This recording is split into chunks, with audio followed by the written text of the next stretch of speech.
Welcome, everybody. We're going to the Socialist Project discussion session on inflation, and we're going to look at all sides of it, how it affects working people, what in fact it's driving it, what is it, what its political implications are, how we might challenge it. And our speakers today are John Clarke, the longtime activist, one that used to be the main organizers for Ontario Coalition Against Poverty, now teaches at York, and also has a version of the course that he does in the community in Jane Finch. And I'm not on Facebook, but I hear tell that he writes some incredible analyses and statements on Facebook that people are responding to. And Sam Gindin, from a member of the Socialist Project, who was at one time the research director, then assistant to the president, the Canadian UAW Canada, Canadian Auto Workers, and a noted author and theorist about and activist around the role of the United States imperialism, about the financial sector, about the working class, about a whole series of things. But my name is Herman Rosenfeld. I'm with the Socialist Project, and I guess we'll start with since we'll have bi-monthly, every other month discussion sessions, and so it's appropriate that we do a land acknowledgement that we're meeting on the traditional territory of many indigenous nations, and there are many indigenous people living here today. The area known as Toronto has been cared for by the Anishinaabe Nation, the Haudenosaunee Confederacy, the Huron-Wendat, and the Métis, and is now, once again, is home to many indigenous peoples. We acknowledge the current treaty holders, the Mississaugas of the Credit First Nation. This territory is subject to this agreement, this Dish with One Spoon Wampum Belt Covenant, which is an agreement to peaceably share and care for the Great Lakes region. And of course, none of this means that the land back movements have no place here. So anyway, thanks everybody. And what we're going to do is we're going to start. Sam Gindin's going to speak first, and we'll have Sam speak.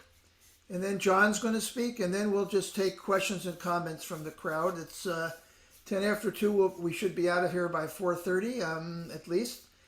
So Sam, you want to go first? Here. Sure. Thanks, Herman. I'm going to ramble a bit through some ways of framing the debate.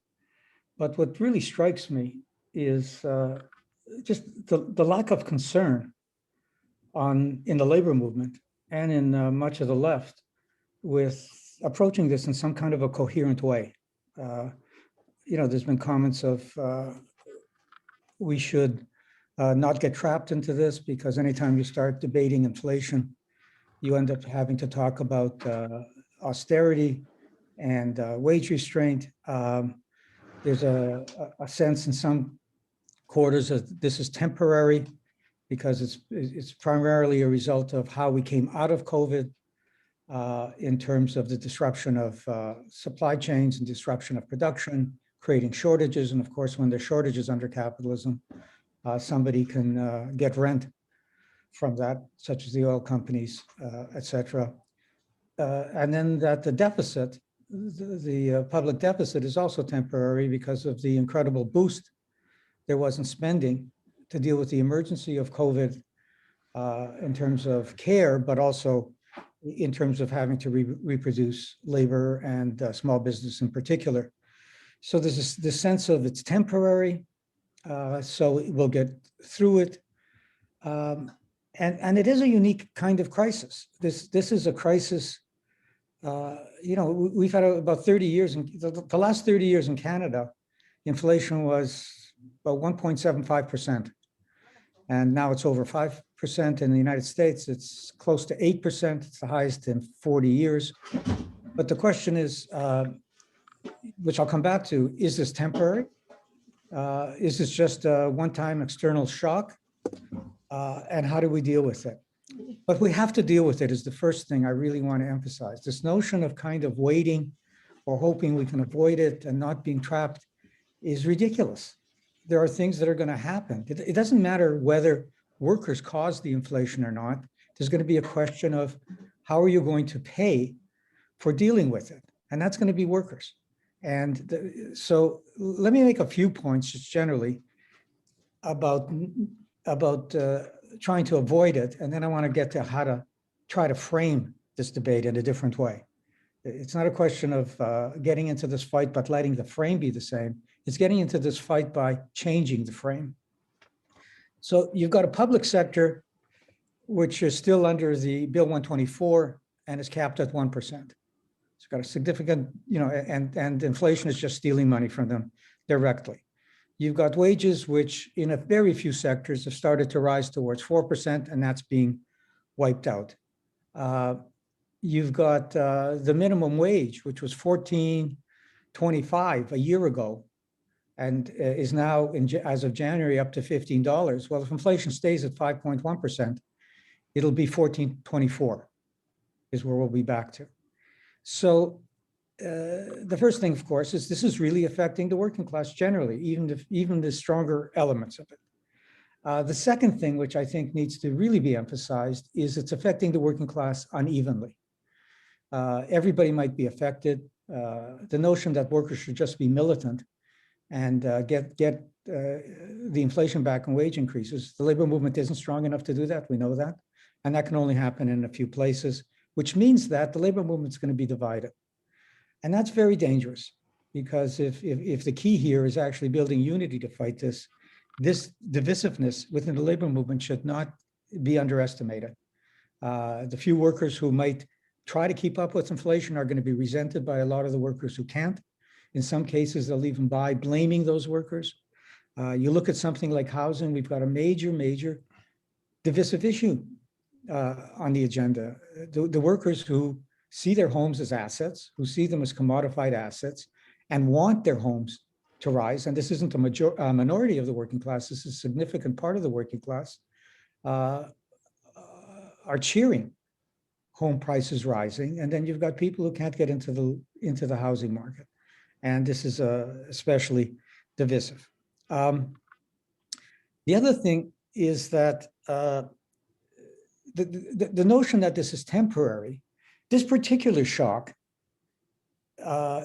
isn't an ingrained part of the economy. Inflation wasn't an ingrained part of the economy. There was a shock. But the question of shocks is what we have to recognize may not be temporary. We just got the Ukraine incident, so that just added to it. There's the possibility of other pandemics, which people are raising. That has to be added to it. And then there's the whole question of the environment. Not that the world is going to end in 10 years, but we're going to have a series of disruptive shocks that we know it's going to happen. We just don't know in what form. And so that raises the question of whether we're moving towards something that is going to be relatively permanent. And what that raises is, for the left, is first of all, that whenever something is going to change, whenever there's this real challenge, which looks like ordinary responses don't work, it's an opening. We have to see this as an opening for us to do education about capitalism in this form, but capitalism more generally.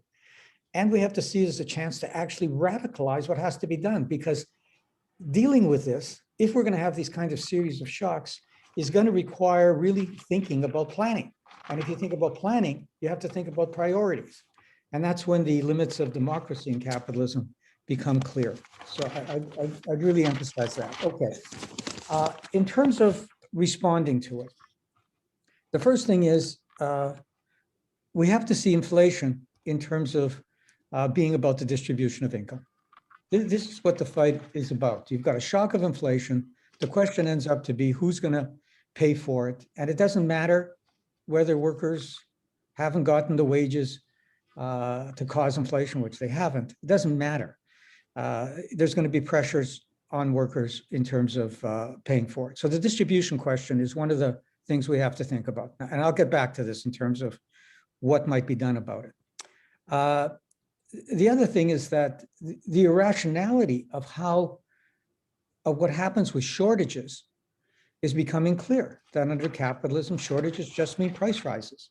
So General Motors, as an example, everybody was talking for a long time about the auto industry being down and not being able to get its chips. Well, what happens is that the companies that can pay for the chips a little bit more will get the chips.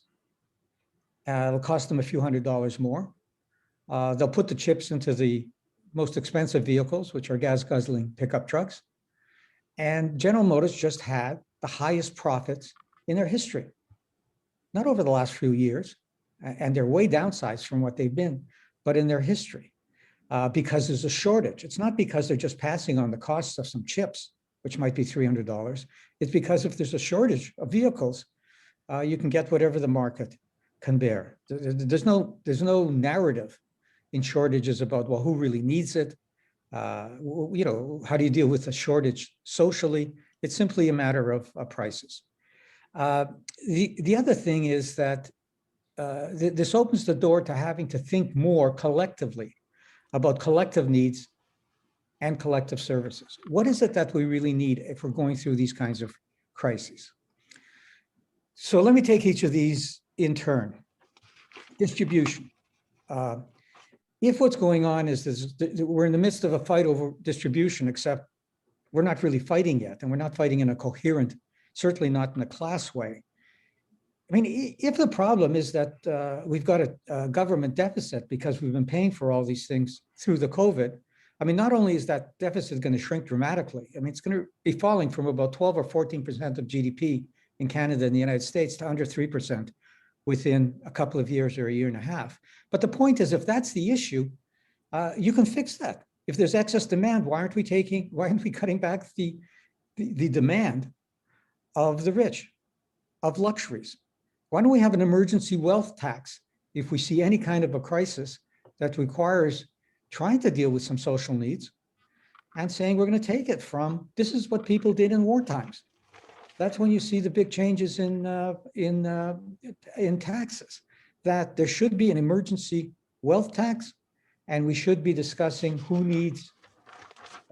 needs should be taking a priority. We have to get that kind of a discussion on the agenda. We have to think about taxing luxuries.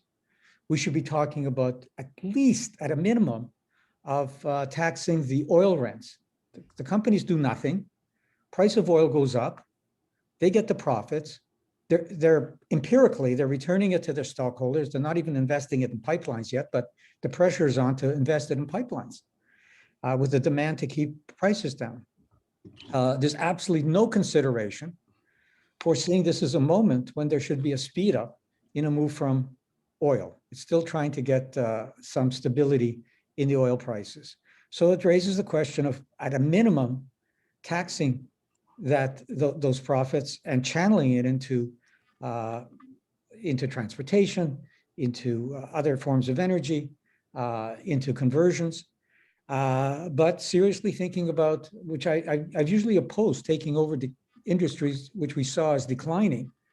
Why would you take them over rather than the dynamic ones? But maybe in this case, this is a case of having to think about taking over an industry in order to ensure that it's declining in terms of oil, and to use the resources that are there right now in a different way. And there's going to be a lot of costs of cleanup, and you just don't pay, you think about expropriation. Okay, so that's, I think, this major question that we should put on the agenda of the distribution and the priorities in society as a way of trying to reframe the inflation debate.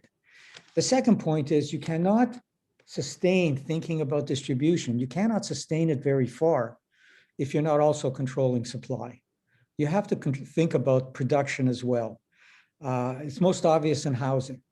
I mean, the answer to housing can't just be we need more housing without thinking about what kind of housing we need and to serve what interests and how that is distributed, which means challenging the developers. It actually means treating housing as, not as an asset, not as a commodified asset, but as a social need, and thinking about what that means. We're going to have to think, if we want to deal with the environmental questions and saying we want different priorities like transit instead of accelerating pipelines, we do have to think about conversion seriously. We do have to think about what Green Jobs Oshawa has tried to put on the agenda, which is that the saviors aren't General Motors. What we have to start thinking about is that the productive capacities are crucial. We want those productive capacities, but we want them to meet social needs instead of saying whatever they make is fine. If we have a job, and that includes criticizing workers, if we have a job, that's fine. Workers have to start thinking about, it's the only way you can build alliances and actually deal with the future, is if you're thinking about, well, what are we making? And that, again, it raises all the questions about planning and about developing state capacities to support those kinds of conversions. There are conversions that can take place in every community, because in every community, there's either places that are closing that we could use in a different way, or there are public sector cutbacks where we can use the public sector capacities in some way. We can take on the drug companies and their patents, and there's ways of taking that on in terms of taxes. But again, we have to start thinking about, or even socializing drugs, and including that in Medicare, but we have to think about who controls this. This is such a necessity. We think about what's happened with opioids, and you think about the refusal to let third world countries use the patent and make the vaccines. This has to be part of this debate around inflation. It has to be part of the debate that there's something about the priorities in society that we're going to have to change and allocate things, not just through the price mechanism. So there's this major question of getting a longer term sense on what we're facing that speaks to not just the problems of capitalism, but the emerging new kinds of issues that are coming under capitalism that demand us thinking about planning. And you can never talk about planning, because corporations plan as well, without talking about planning for what? Trying to find ways of planning that are democratic, because some of them can be decentralized, but some of them, of course, have to be centralized, and we have to develop new institutions. We really have to think about the healthcare cuts, for example, in terms of austerity. That should be absolutely, we should put them completely on the spot in terms of what they did to healthcare before, and therefore learning that we're not going to go through it again, even though that was the lesson after the SARS. We can't keep doing this, and learning that and then translating that lesson to the environment. The third thing, and this is a challenge for ourselves and for the labor movement, because we normally talk in terms of rising wages or preventing wages from being eroded, in terms of rising wages being a prime measure of our success and militancy. And what rising wages are about is increasing individual consumption. And we have to think about changing that balance. We have to think about legitimating collective needs much more carefully. And that's going to be a real challenge in terms of the labor movement. And the reason for that is, first of all, when you start talking about collective goods and universal goods, you're immediately emphasizing equality and solidarity. If we can't change the culture around equality and solidarity and just try to support militant or even sectoral militancy, we can't build socialism. If we can't take on that issue, we can't build socialism. We have to recognize that, it's not a question of saying, well, people don't need to consume, they don't have private needs as well, but we have to prioritize that. It is a question of having more equality within the working class. And again, we talk about inequality in class terms, but there's also inequality within the working class. And if we can't address that by addressing what's happening to lower wage workers, we can't build solidarity. It means around things like, well, let me just say one other thing about that. I think I mentioned the environment, but in terms of talking about collective goods, we really are, it's a step in defending against the austerity of social programs. It means that we're really raising housing and education and transportation and childcare and all the social services and food. And John's going to talk a lot more about that. I'll leave that to John. Where I want to go to from there is that, again, you can't just talk about distribution without addressing structural power. And you can't just talk about addressing structural power unless we build our own power. And we've just gone through a massive defeat. And it's a defeat it's an intertwined defeat of the labor movement and the left. And there's a few things I just want to flag. I mean, this is room for a very long discussion about program and everything else. But in rebuilding the private sector, one of the lessons of the supply chain interruptions is that there's a contradiction in globalization, and that it gives workers a lot of power if they figure out how to use it strategically. And it's because you can, the supply chains, by the way, are not going away. There'll be some modification. Companies will keep more inventory. There'll be some larger warehouses. Uh, there'll be marginal changes, but they're not going to, because of competition very much, they're not going to give up on being able to get things cheaper.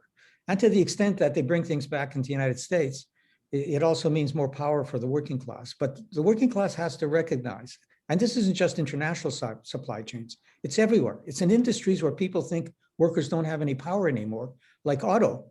The parts companies, which used to be 80% unionized in the States, are now about 20% unionized, if that, and a little bit better in Canada. They have the power to shut down the industry. A brake plant has the power to shut down the industry. And we have to think strategically about how you plan this, because you can't keep shutting down one plant or they'll move it, but you can rotate it and deal with it. So supply chains are actually one of the contradictions, and globalization and outsourcing, which we've always seen as a weakness, but it also has the potential for strength. And by the way, they didn't actually move to the supply chains until they were confident that they had very much defeated the labor movement and socialized it. The other thing is, in organizing, we have to think strategically. It is great to talk about Starbucks because it's showing some kind of a cultural change, and that's terrific. And anybody who can, engage in those fights, we absolutely should support. But what we need is a collective discussion about what's strategic. And what is strategic is all the logistics is strategic: trucking, delivery, and places like Amazon. But what strategic means, and what it means for the labor movement to recognize it, isn't for the labor movement to say we'd love to have Amazon and its dues. It's for the labor movement to say it doesn't matter who organizes Amazon, we'll support it because it builds the working class, and that's the criteria. That's why we're so weak. And if we don't start dealing with building the working class, we'll just get weaker. The question of organizing Amazon, therefore, has to be a crusade of some kind. It has to be workers deciding to, unions deciding to work together to support this. Now, if Amazon could be organized, one of the problems we have in the labor movement is that a lot of unions got organized a long time ago and workers inherited a union. And the consciousness of the struggle wasn't there, and the consciousness of the struggle has been lost through 4 decades of defeats. New organizing, it isn't that density is the key. I just want to clarify this. In the United States, density is around 10%. In Canada, it's close to 30%. So we've got 3 times the density. The Americans are watering over having our density. And I wouldn't say that the Canadian labor movement is more dynamic than the American labor movement. The question is the quality of the unions and the unions being built through organizing. But it's that if there is a massive organizing going on, unions are being renewed because there's young people coming in who are fired up and are organizing. And the impact of that has a dynamic. Workers in unions, established unions, who have gotten fatalistic, a bit cynical, if they see these kinds of fights going on by young workers without unions, risking things, they will start asking what their own union is doing. So in the private sector, the questions of unionization are important, but it's a question of seeing things in class terms, in terms of equality and in terms of the kind of struggles that we need if we're really going to make the breakthroughs. In the public sector, it's something that everybody in the public sector has already been saying, which is that the public sector is easy to isolate unless it's really demonstrating that it's leading the fight for public services. Now, the problem there is that I think everyone's learned to say this, but it's not enough to say it. You have to actually be organizing in a way that means that. You have to actually be supporting community groups that are organizing, like parents groups. Teachers should be giving them organizers. Giving them, paying for organizers. And we have to, stretch, the notion of class stretches into the community, and the public sector has to prove to the community that it's leading in this fight, that it's doing it creatively, that it's actually admitting that a lot of social services are not addressed democratically, and thinking about, well, how do you democratize them? How do you have councils with the people you're supposed to serve? And these are difficult questions. They're not going to be changed overnight, but and what you put on the bargaining table. And this is critical. So that's the private and the public issue. The housing issue is so important because it also varies across the country, and it requires, in terms of really organizing in Toronto and thinking about actually, maybe there are regional ways that the working class has to be Maybe we have to move towards some kind of regional and spatial organizing in Toronto around, Amazon and its suppliers or whatever it might be. But if we start thinking that way, a critical question to raise in terms of organizing and that we have to solve is housing. And I don't know the answer to that. I'd like to hear from people. We obviously should be absolutely getting rid of speculation and people buying a whole bunch of homes so that they can speculate. But I think it's more complicated than that. And I'd like to hear from people. The final thing I just would throw out is at some point, we have to get finance on the agenda. And we always feel intimidated by it because it's complex. How do you get at it? And if we don't start talking about it, it never gets on the agenda. And finance should be vulnerable in terms of a populist attack on finance. It isn't who the right actually attacks. It'll mention it sometimes, but doesn't attack. But we can't do it we don't have a capacity to do it yet. We have to learn more about finance and build some kind of institutional capacity to know what we're doing. And so people have been talking about public banks, which I think is very good.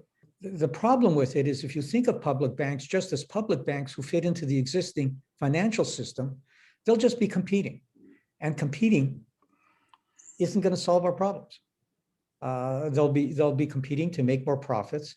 They'll probably be more unstable, which will be a problem. What we have to do is impose a tax on all financial institutions, a significant tax on all financial institutions, given all that they've been subsidized over the years, and give a portion of that tax, or give that tax to different kinds of public banks. They might be banks for conversion, they might be other green banks around the environment.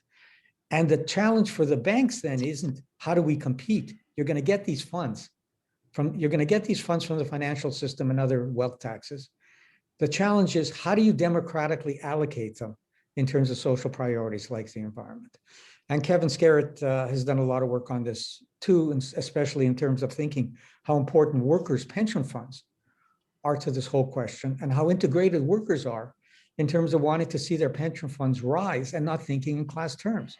And it's a classic example of something that we have to address in terms of thinking about socializing pension funds. That would have a dramatic impact on the financial markets. And how do you do that? I should also say, while I'm talking about public ownership and socializing things, I think at some point we have to think about Amazon the way we think about the post office. If they're the main way of distributing things, and this is a great technological and institutional change of how we get things, why don't we start thinking about this as being a public utility like the post office? So I just want to conclude both with John will get into a lot of the questions and always raises really terrific radical questions and thinks about the politics, but we have to combine this. We have to go from saying good things about distribution that are nice and fair to structural changes that have to happen. Not that you can't do the distribution, but there's a limit. So you do the distribution, but people have to learn that there's a limit unless you're actually going to take on capitalist power.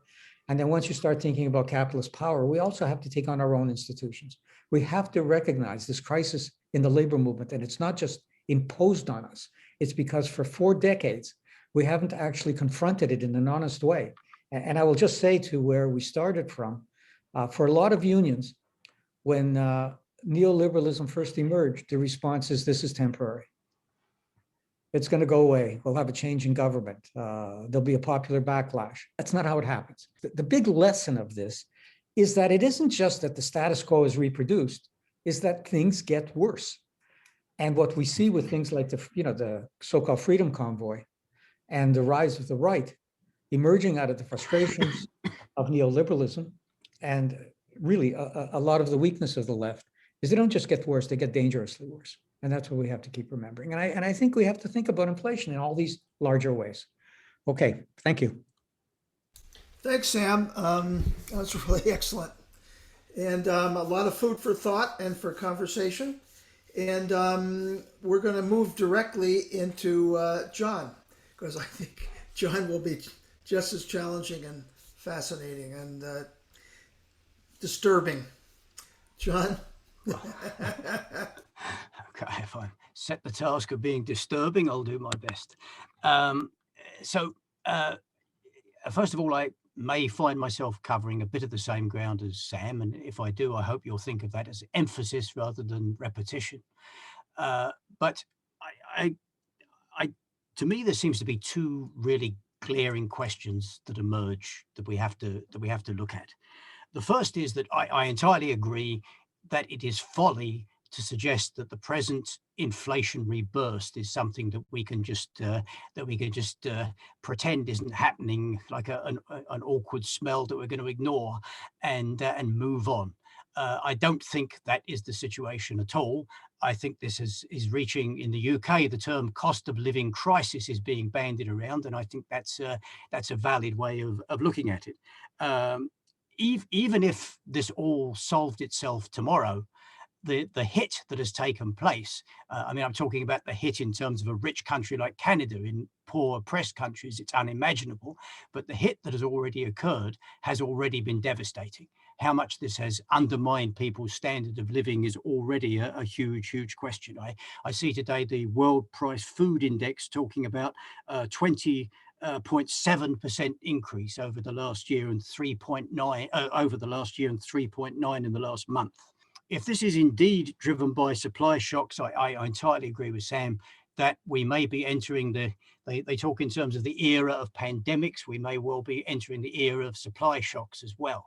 And I don't think we can underestimate the significance of that. Financial Times today talking about the impact of the Ukraine crisis on food prices. So we're looking at another, and certainly oil, we're looking at another major impact coming out of this. I think also we must recognize in terms of continuing shocks is that the strategy to vaccinate people in rich countries in large numbers and carry on as if the pandemic no longer existed is a very questionable strategy. And we may find that the disruption of the pandemic economically, let alone the human tragedy, is very far from over. So we can't assume we're coming out of we're coming out the light at the end of the tunnel. And also, Sam mentioned it, but I think it's imperative to stress that in terms of the disruptive impact of climate change and the broader ecological crisis, that is going to continue to have an escalating effect. We're going to see extreme weather episodes. We're going to see intensifying climate effects that are going to be highly disruptive to the supply chain and disruptive in a broader sense as well. This has been a disaster in terms of people's living standards generally within the working class. But as also Sam said, that's a highly polarized situation. For the poorest working class people, this is something that is absolutely dreadful. The minimal increases and improvements and enhancements that were placed in the income support system have now been withdrawn, and people are facing this without any really additional protections beyond some modest improvements to employment insurance. There is a mass of people trying to survive in Ontario at the moment on a social assistance system that has been degraded since the mid-1990s to the point where it is unimaginably dreadful. During the entire period in which the Liberals were in power, over the 15 years they were in power, they gave increases below the rate of inflation. So people continued to sink deeper and deeper down. So a single person on Ontario Works at the moment is receiving a maximum of $733 a month. To see that occur in a situation where food prices are going through the roof is a complete change in the situation, far worse than it's been. It's no longer the incremental intensification of poverty, but we're dealing with an explosive situation that is going to translate into destitution. We're going to see the homeless crisis spinning out of control in this kind of a situation. And true, very few workers today are organized to deal with any serious onset of inflation in the way in which they were several decades ago. The notion that we're going to be able to fight to win, cost of living agreements and such like is a very serious question. I also think we have to consider the possibility of the the alleged cure of interest rate increases and the impact of that as very much part of the mix. Perhaps an exaggeration to think in terms of a Volcker shock. We're not going to be looking at any 20% interest rates anytime soon, but a move towards increasing interest rates in response, which certainly is gathering momentum, taking the system off of the period of more than a decade of life support that it's been on, and actually moving to substantially increase interest rates is going to have an absolutely dreadful effect, and a particularly terrible effect in Canada, where household debt is higher than throughout the G7, and where the gap between home prices and income is, I think, worse than anywhere within the OEDC. So that situation, I think, lends itself to a recognition of the fact that we are going to be moving now. We are already moving into a very brutal period. At the end of as the pandemic arguably winds down, we see many of the same voices raised about the possibility of a more conciliatory, kinder, gentler period that we heard at the end of the Great Recession. But I don't think that is the reality that we are confronting at all. It is a period of enormous volatility, and that to me seems to be the second great question: is that this is a period that cries out for a powerful, strong, working class response. And that, to me, we can't just simply say we don't have it at the moment, we're working on it. The issue of the working class response is absolutely the essential question. On the inflation front, but more generally, I don't think we can underestimate the significance of the fact that political momentum has been captured by the trucker convoy, the so-called trucker convoy. Really, to have a group of Western far-right leaders like Pat King and these other maniacs actually capture political momentum and organize a very powerful and significant mobilization that gathered international attention. For them to capture the political momentum in this situation is I think, a great shame and a disgrace, and one that has to be responded to. I think the building of that working class response is really the central question. We, of course, have to have all sorts of discussions about our strategies and tactics, but to actually raise the level of working class combativity in this period is the prerequisite. Because in the end, if we don't do that, if we don't actually create some momentum of our own and create a capacity for a fighting movement, then everything else we talk about is rather meaningless. And that does mean there must be a rejuvenation, there must be a resurgence within the trade unions, and I entirely agree that must involve imaginative and strategic forms of organising that demonstrates that a difference can be made. That seems to me to be the essential question in this period, to demonstrate to working class people in communities and in workplaces that there is the possibility of making a difference. Something like a successful organizing drive within Amazon. Those kinds of things would be incredible in terms of the impact and the power that they would have. And there is this plodding business as usual attitude that is so grossly destructive in this period and that has to be challenged. And I also entirely agree that there must be a mobilization that links workplace struggles to the struggles of communities. Right now, one of the ways in which this crisis will intensify will be housing evictions. It's already been occurring on a massive scale. In Ontario, they've replaced the tribunal system that existed before with an online mockery of justice that is going to deliver enormous evictions. And there aren't going to be the protections that there were before because the pandemic has been deemed to be over.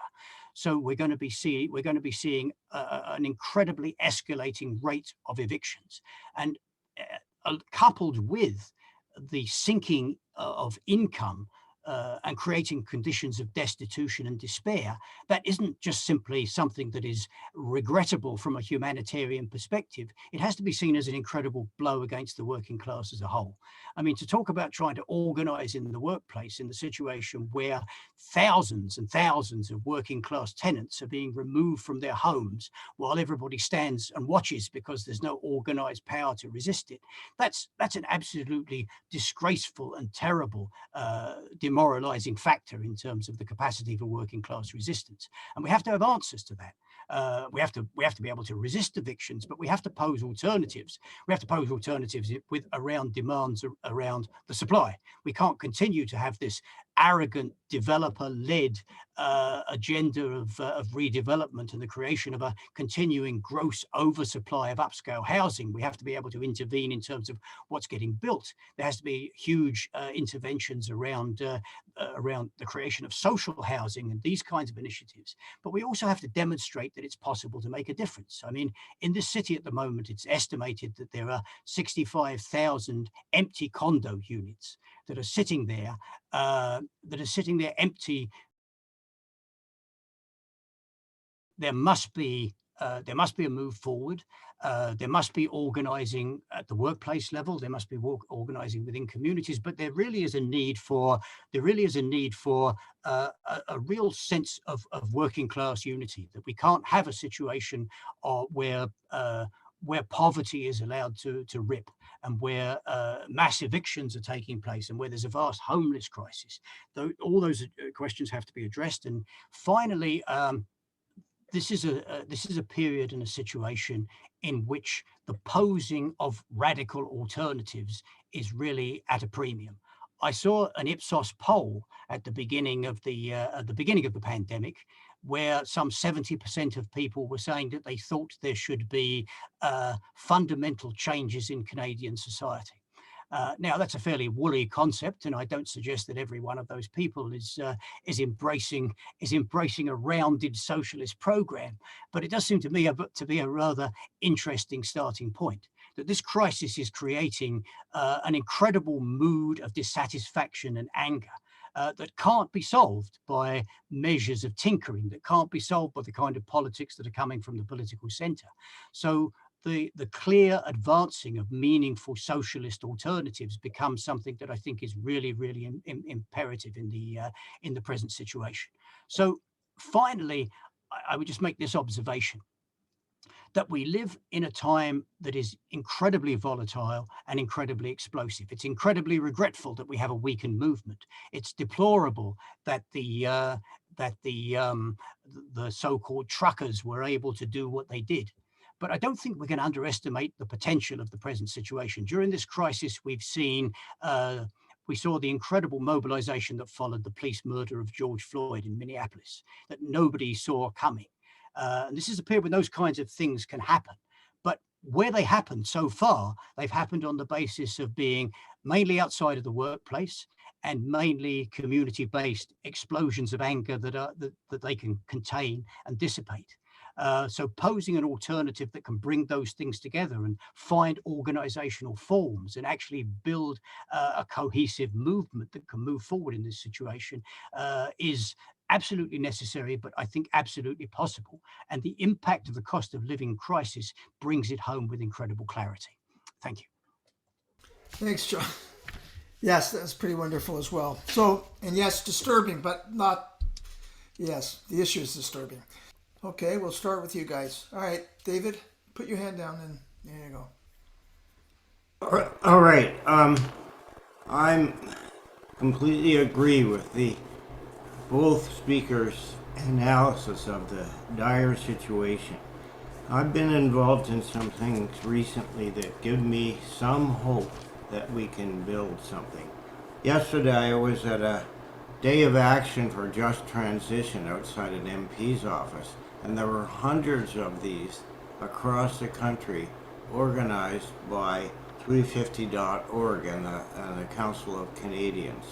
So that's on the climate issue.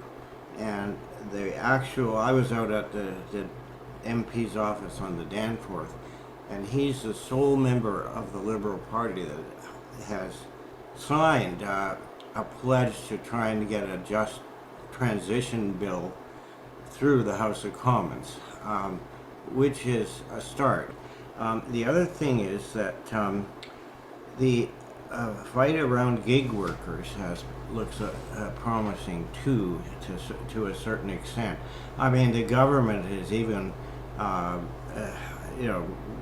Ford government has even put in some inadequate rules for gig workers. They're demanding a minimum wage for every hour they're available for work, and the government hasn't done that.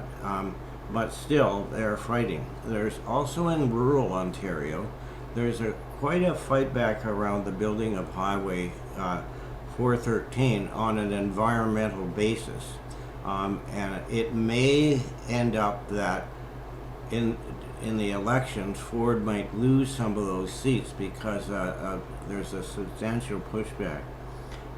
The other thing is that we talked about the labor movement. Well, the OFL has recently organized this activist assembly, and last Sunday there were 500 people who signed on to that, and it went into breakout groups, and I was in the education one, and there were a lot of really good educators who are, wanting to organize against the government's COVID plans and the cuts in education. Great, thank you. Thanks a lot for the comment.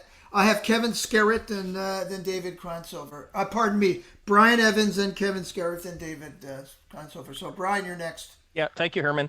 No problem. So you both have presented the contours of a transformative program, and it might be trite to even say it, but we don't have a vehicle to carry that program. So I'm only wanting to hear your thoughts on where do we go to begin building that vehicle, and call it a party of a new type. But I think that's the fundamental question to everything. Okay, then Kevin.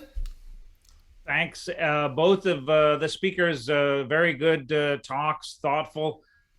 I'm inclined to throw in a couple of points from another front, and that is the pension front that I work on, where indexation against inflation is also very important.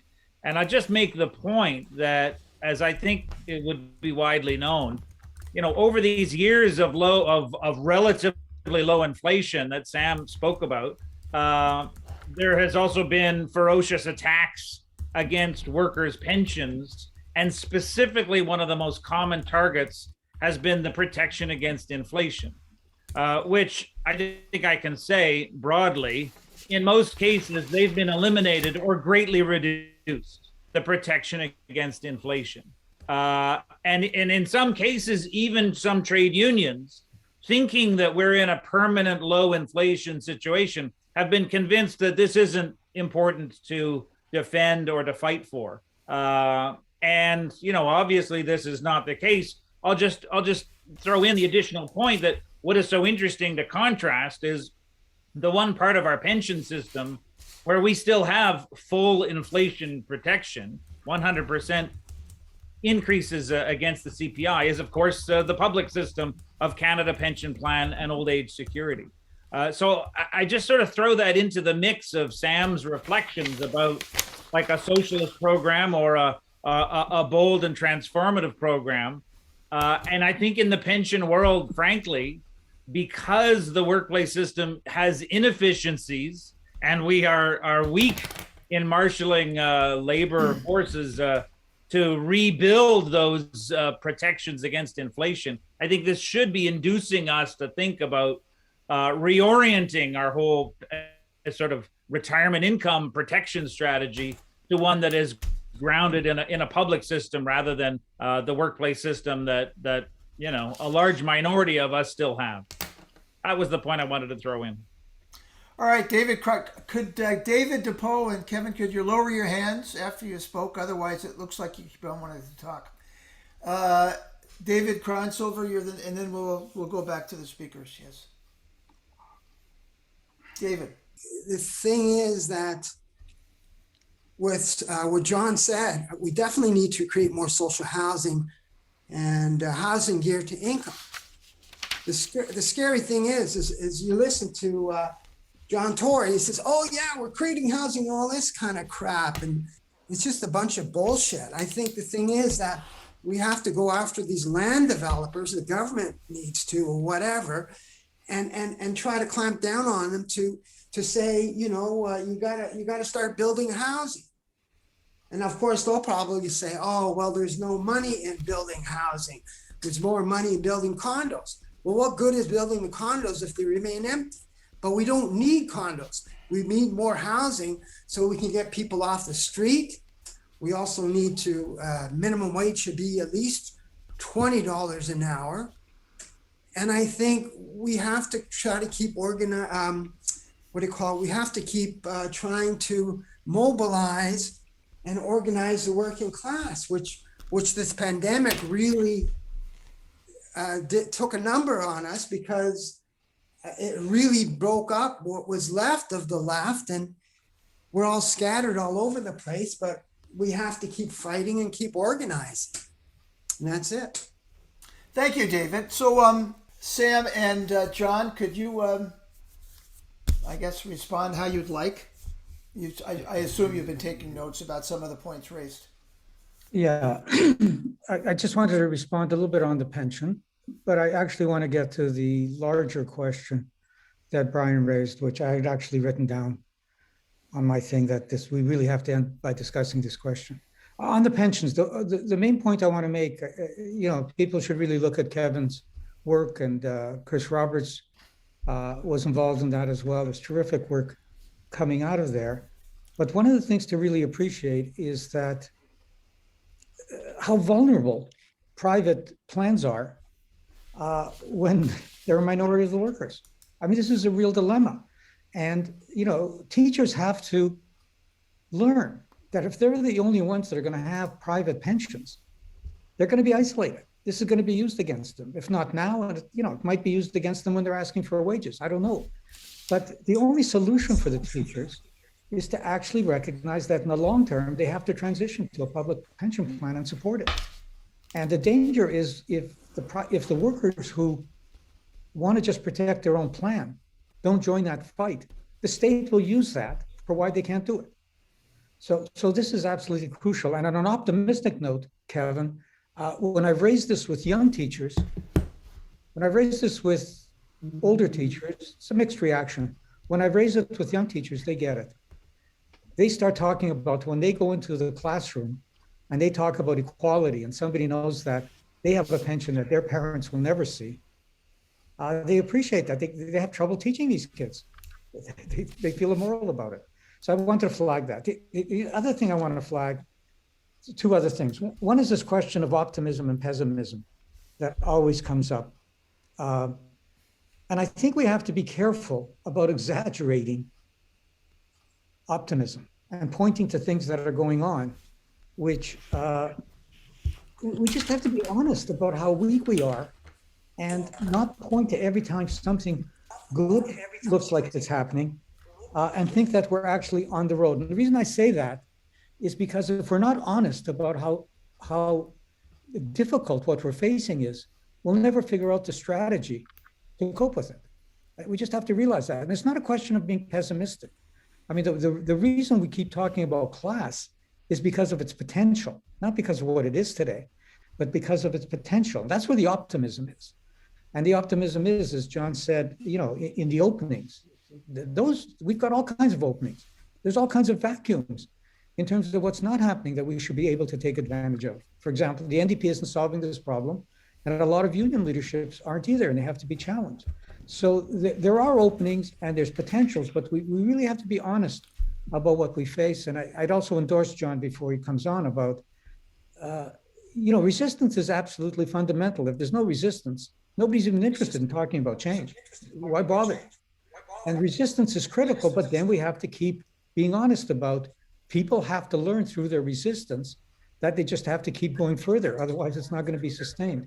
So the final thing I just want to say, which I think is the most important thing, and it's what Brian raised, is We can't say we have to organize more and we have to win and we have to fight. We do need to think about the absence of a vehicle. And one of the things I'd emphasize in terms of people who criticize the labor movement for it not doing what it could do with its potential power is that's really linked with the weakness of the left. The two are intertwined. Unions on their own might get militant, but they're not going to have a class perspective without socialists involved. And when I say socialists involved, I don't mean as individuals. You know, that good people try to do whatever they can wherever they are. I mean in an organized way. We do have to think about the fact that ultimately we are going to need a party. You cannot fight something that is as powerful as capitalism, and where capitalists have a state that, you know, in the end reproduces them without thinking we have some kind of independent, comparable, you know, social force. The question is, how do you get there? If we're in a moment where you can't just announce a party, what are steps that you can take? And I'm still kind of attracted to what we did try and failed with in Toronto, which was a workers' assembly, where we, you know, this was unionized, non-unionized, community activists, the poor, and it was a space where we could talk. And, you know, my assessment of why we failed had a little bit to do with the sectarianism on the left that was looking to recruit instead of to build something new, but it had a lot to do with our, personally, I'm speaking, I can say this for myself, our lack of organizational strength and capacities and smarts. We didn't really have a clear sense of what we're going to do with what we just organized, how we're going to act and how we're going to structure it. And I think it's something that's worth trying again and doing it a little bit differently, but I feel a lot better about it if we didn't just kind of invent the idea. I feel a lot better about it if there were workers who were actually organizing in the city and said, hey, we have to organize, we have to think about organizing the working class in the logistics sector or organizing precarious workers. And so we've got a base of people who are looking for some institutional form, research, education, institutional forms. And then I think we're in a better position to build some new structures that eventually will pose the question of a party. John? Yeah, a couple of things. First of all, on the housing front, and in line with the notion of looking at how weak we are at the moment. I mean, I think we're in a situation where the left opposition that exists within any sort of mainstream political force is actually posing the notion of giving public land to developers in return for their agreeing to include a few more units of housing that isn't really affordable but claims to be. And I think when we're down to that, the importance of raising like really serious demands on the housing front is so absolutely critical at the present moment. I do believe, I mean, I think that we must look with very sober eyes at our present situation of weakness and disorganization. It's a very, very real factor. But I do actually believe as well that we're not going to overcome that without actually demonstrating to people that a difference can be made.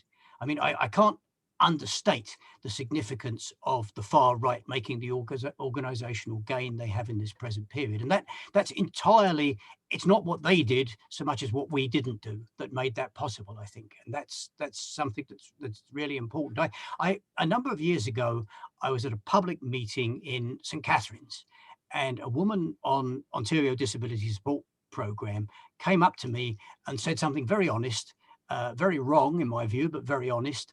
And she said, I really like the stuff you say, but the way I feel is, let's face it, governments are going to do what they're going to do, and there's nothing we can really do to change that. And that sort of lack of possibility, of a sense of possibility, that lack of hope is, I think, an incredible impediment.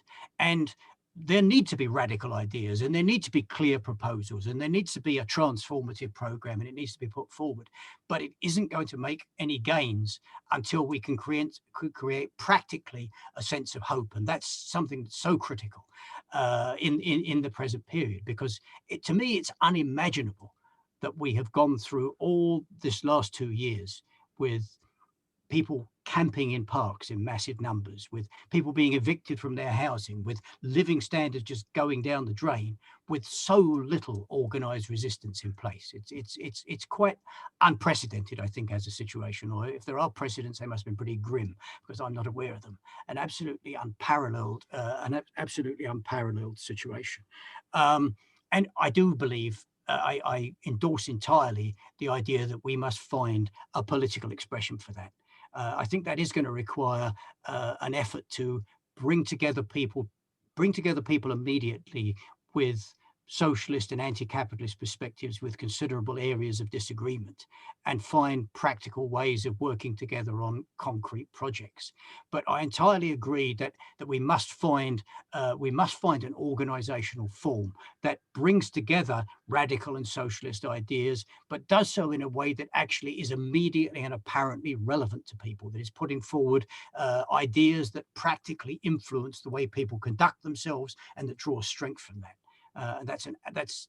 We are at an incredibly low level, but I do defend the position as well that in a period like this, things can change with incredible rapidity in the way we didn't expect or anticipate. So it really is the classic question of pessimism and optimism needing to be appropriately balanced, in my view. Greg? Yep. So thanks, John and Sam, for your usual analytical lucidity, as well as your political leadership the two of you have provided us for a very long time. Much appreciated. I have a first general question that I want one of the two of you to solve or help me. I was a very big skeptic initially on an inflationary cycle, and basically because I could not identify the mechanisms which could keep it going, and I found the explanation in just a continual series of slight price shocks, relatively a weak explanation, and kind of something that obviously would then unwind and not sustain itself.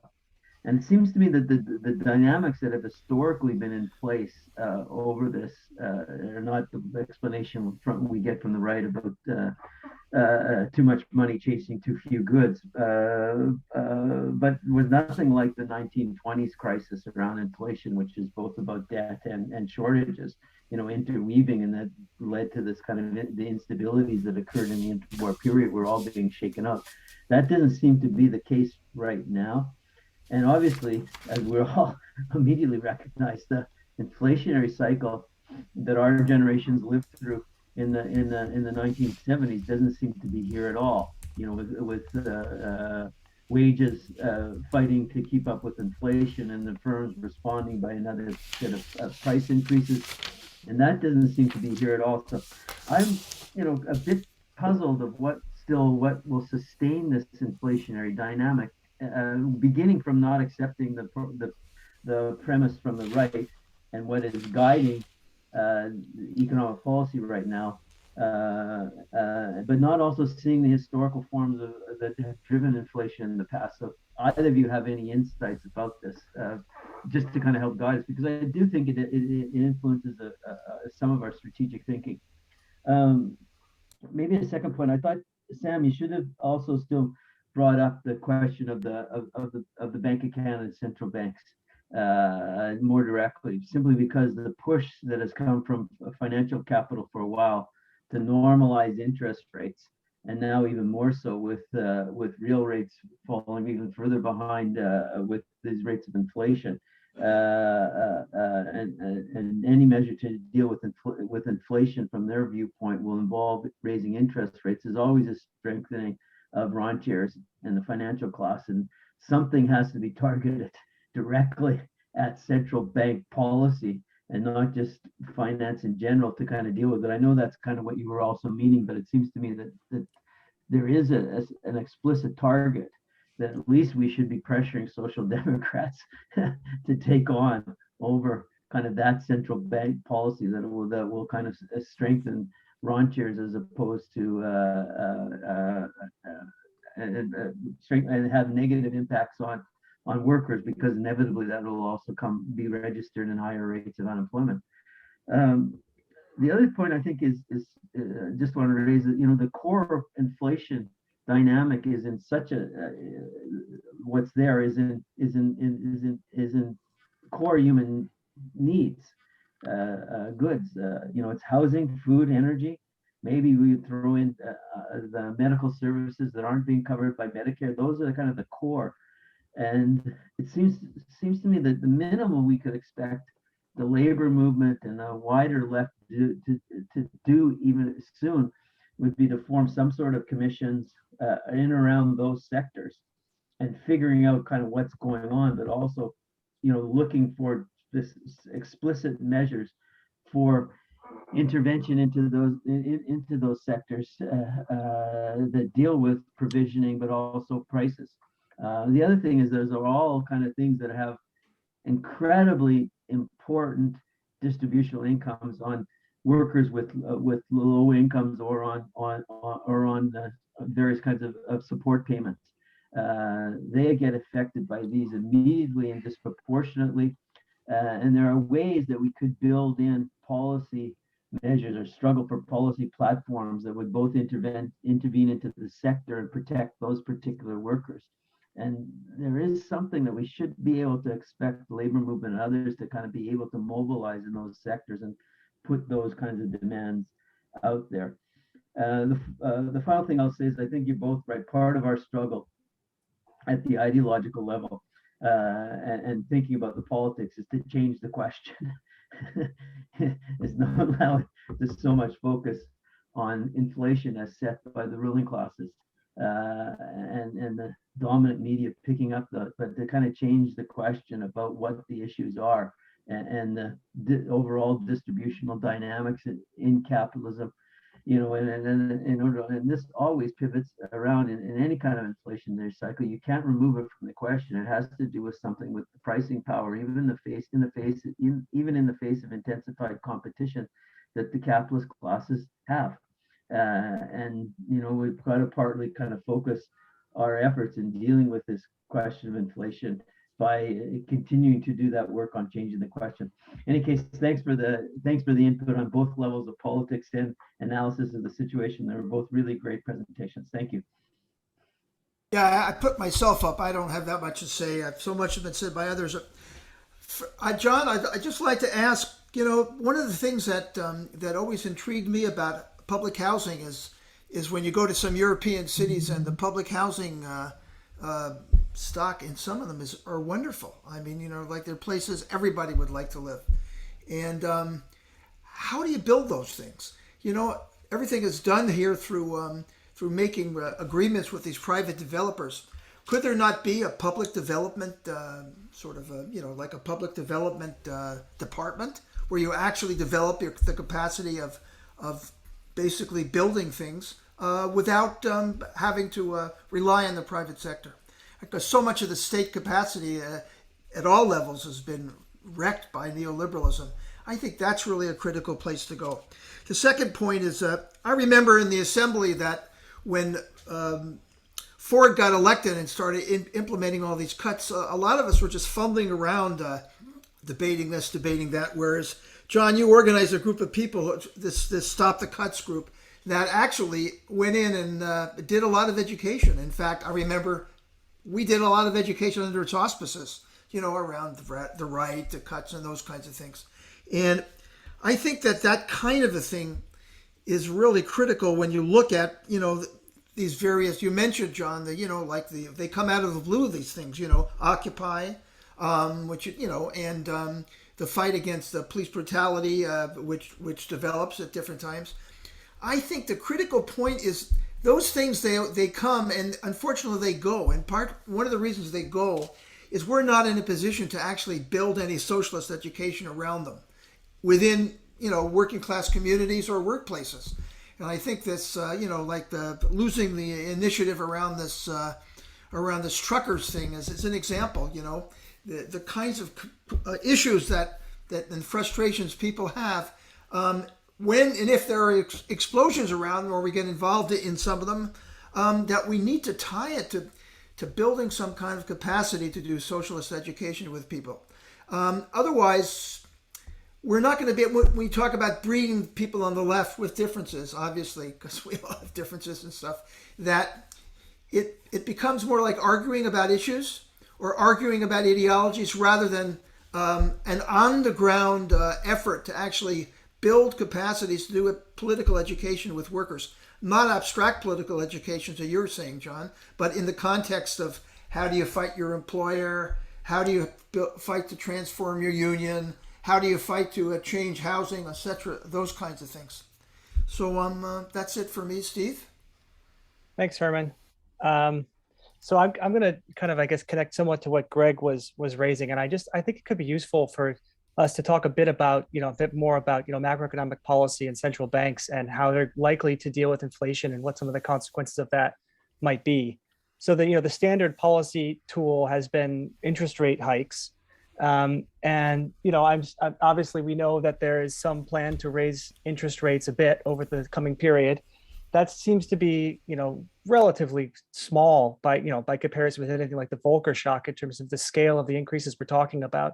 There will be increases, but they're starting from zero, and it's going to be done extremely incrementally over a very long period of time, and only a very small amount of increase in total. And any tapering of the balance sheet of the Federal Reserve is even further down the road. So there'll be a huge amount of liquidity that's going to be staying in the financial system for the foreseeable future, and quantitative easing may yet prove to be a kind of permanent feature of the financial system.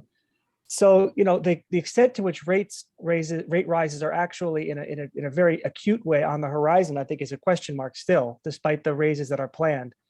The left Keynesians have put forward, kind of in seeking to avoid any rate increases or end to easy money, have put forward wage and price controls as an alternative.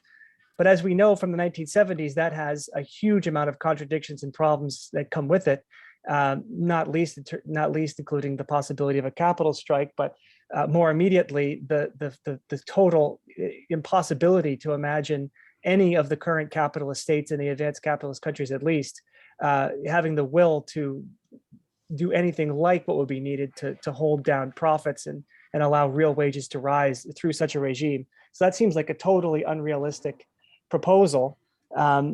The other, possibly more realistic option that's been put forward has been antitrust to intensify price competition, which people like Robert Reich and Elizabeth Warren have been really advancing quite strongly in the United States. Obviously, that has its own contradictions and shortcomings, as well as the final kind of set of proposals around subsidization and industrial policy, which have been put forward by people like BlackRock and the Biden Council of Economic Advisors. So I just was curious if we could kind of talk a little bit about, I agree fundamentally that, we want to shift the conversation toward distribution and toward radical alternatives, but also I think it's important for us to have a way of engaging with these particular policies that are very likely to be put forward and are being put forward in terms of what's going to be discussed as a way of managing the economic contradictions of inflation in the near future. Hey, Sam and John, you want to respond to those? And I think that this may be the end point if after you guys are done. So anyway. John, you want to go first this time? Yeah, okay, Sam. There's so much there. I'll just touch on a couple of points. Just the specific question around public housing.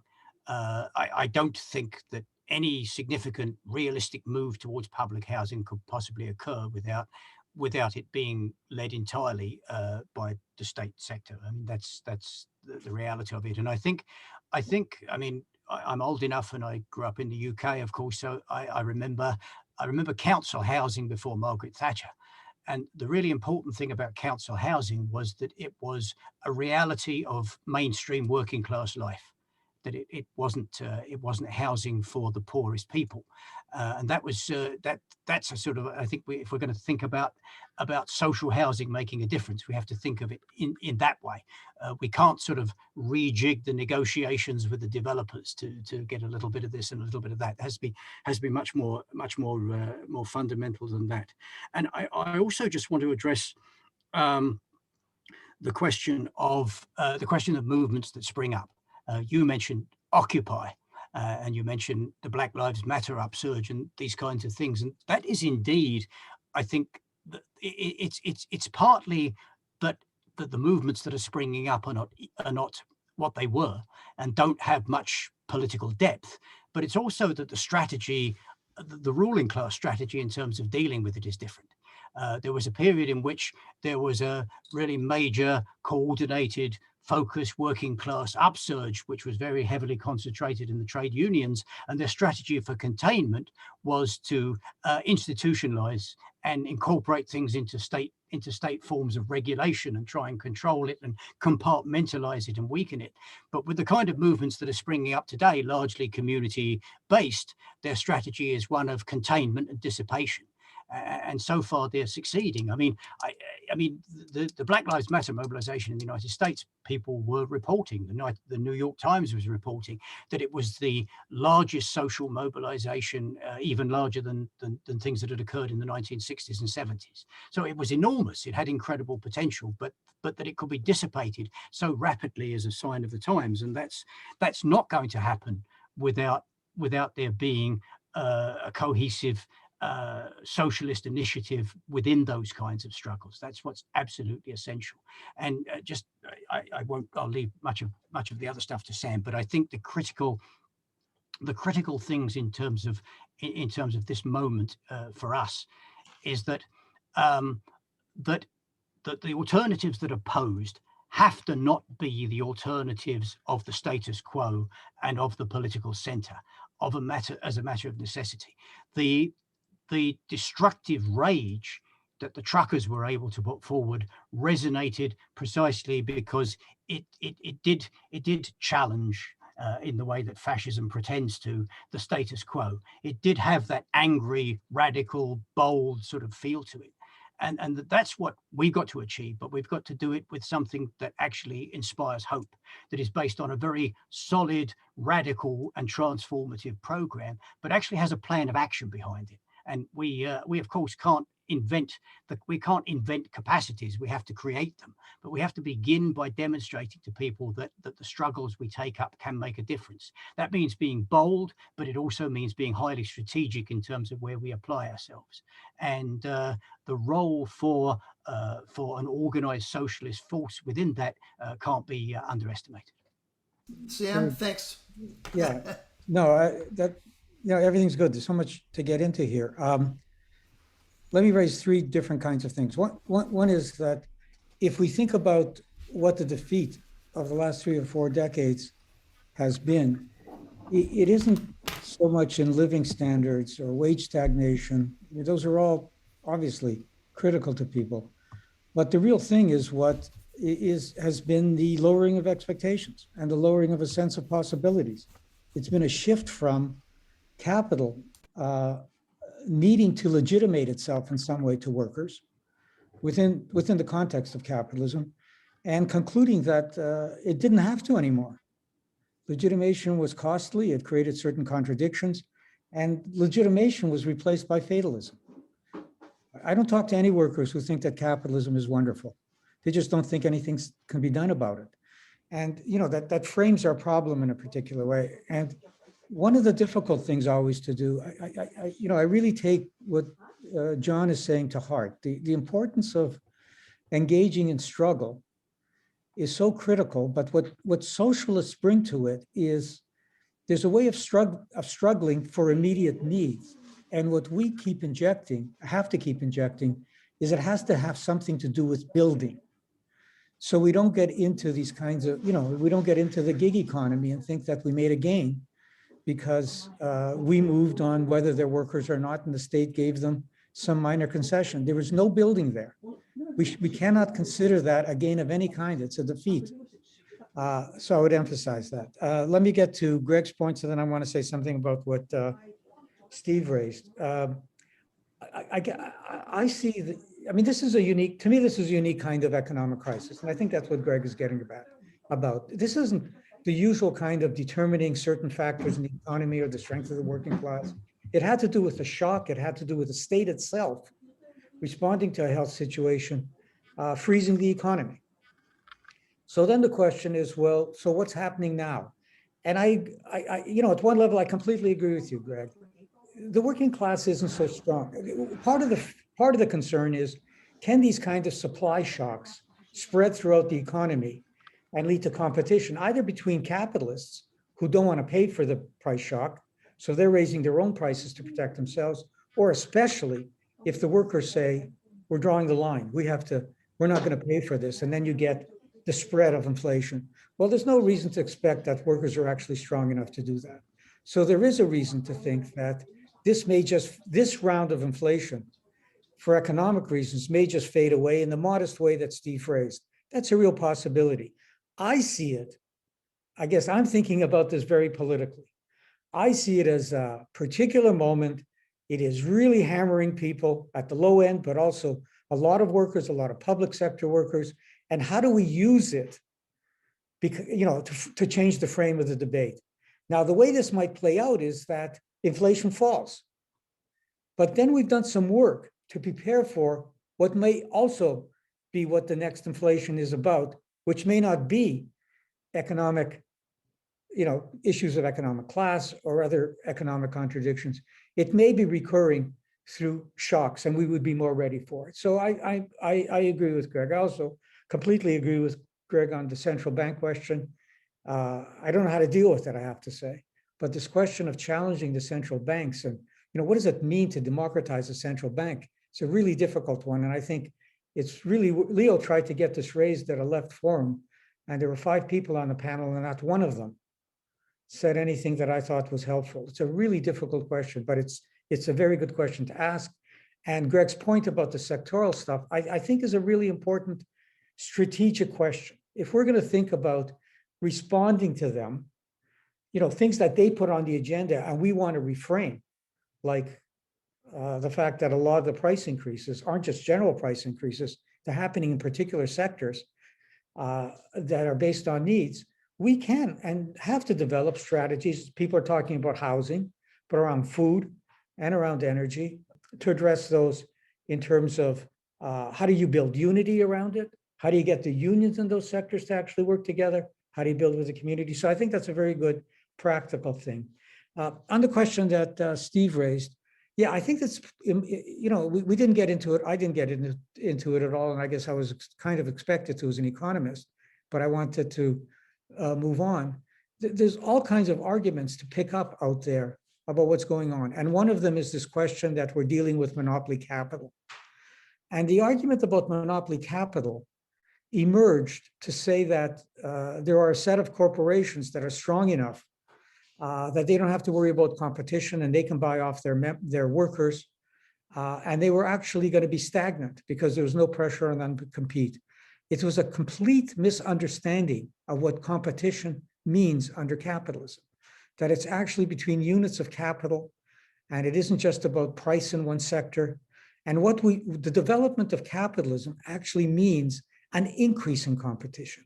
It means a concentration of capital, yes, and certain capitalists have certain power, yes, to enforce certain policies or prices, but it also means that they're vulnerable to more competition across sectors, aluminum and steel competing with each other to make parts for the auto industry. You look at a company like Amazon, incredibly concentrated, incredibly powerful, and yet at the same time, it's competing with Walmart, it's competing with Home Depot, it's competing with the whole retail sector, it's competing with trucking. So it's competing with the iCloud, it's competing for advertising dollars on the platforms. So competition remains a dynamic force. Now, one of the reasons we have to take this into consideration is as Steve was saying, this isn't the answer to the problem of inflation. We've had concentration for an awfully long time and had low inflation rates. It's just not analytically correct. And asking for more competition is not what we want to ask for, which raises a whole bunch of other questions we haven't gotten into. But how do we deal with trade questions? How do we deal with this question of competition as workers, where workers can come to see competition as a constraint that confronts them, but it's a constraint that they don't want to internalize.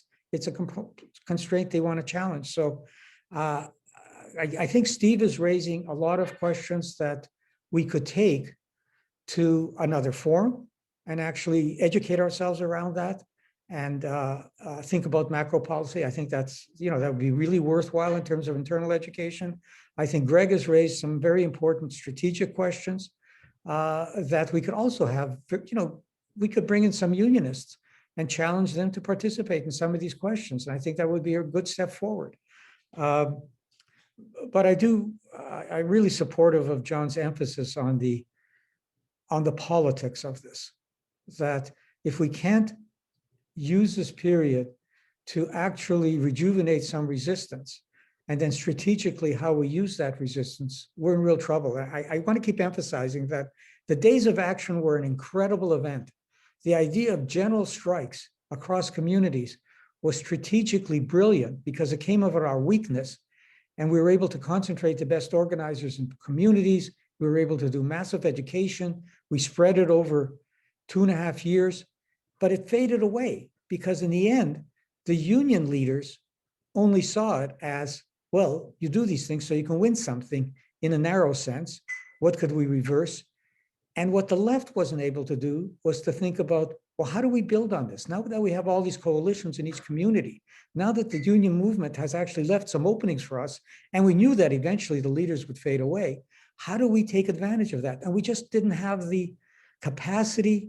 And I think in some sense, just the strategic sense, we're too excited about pushing this to think about how do we strategically take advantage of this and make it into a turning point. I have to say, I think, if you judge it by how many people joined OCAP actually recruited some people through this, to their credit. But I don't think the left either recruited many people or it affected their strategic sense.